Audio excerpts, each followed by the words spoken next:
جاخوای گەورە دەفەرمێ کە عەزابمان لەسەر فرعون و حکومەتەکەی هەڵگرت بزانین چۆن دەبێ واقعەکە ئیدا هم ينكثون بەڵێنەکەیان شکاند و دیسان هەڵگەڕانەوە خوای گەورە دەفەرمێ فانتقمنا منهم فأغرقناهم في اليم ئێمەش ئەوجا تۆڵەمان لێستاندن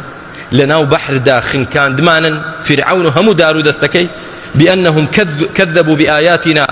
وكانوا عنها غافلين چکە ئاياتی ئێمەیان بە درۆ دادەنا و بێئاگابوون لێی ئەوڕەثنا ئەوجا دوای ئەوەی کە خوای گەورە فرعون و دار و دەستەکەی لەناو برد چی کرد القوم الذين كانوا يستضعفون مشارق الأرض ومغاربها أو قومي كزجير دستو چەوساوە بوون خوای گەورە زەوی هەموو تەسلیمی ئەوان کرد فرعون نەما دار و دەستەی نەما کەسی نەما زەوی ئێستا بۆ چێ فەرموو مسلمانان شوێن کەوتەکانی موسا زەوی ئێستا بۆ خۆتانە بۆ خۆتان هەموو شتێک لە دەستی ئێوەدایە بۆ وتمت كلمة ربك على بني إسرائيل بما صبروا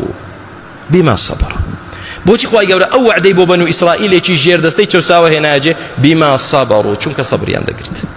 بەهۆی ئەوەی کە سەبریان گرت کە موسا پێی فەرموون سەبر بگرن سەبریان گرت ودمرنا ما كان يصنع فرعون وقومه وما كانوا يعرشون أي أوهموا دصلات وقوة هيزو أويك فرعون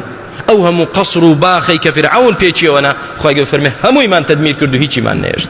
فرعون بخوي وبدا صلاتي وبقصري وبباخي خواهي ورا همو لنا وبرت چه كردن اشتجي سرزوي موسى وشوين كوتي موسى بلا موسى سيري چون بو هم لقل ظالمك وهم لقل ملتێکی جاهل زاڵمەکە دەڵێت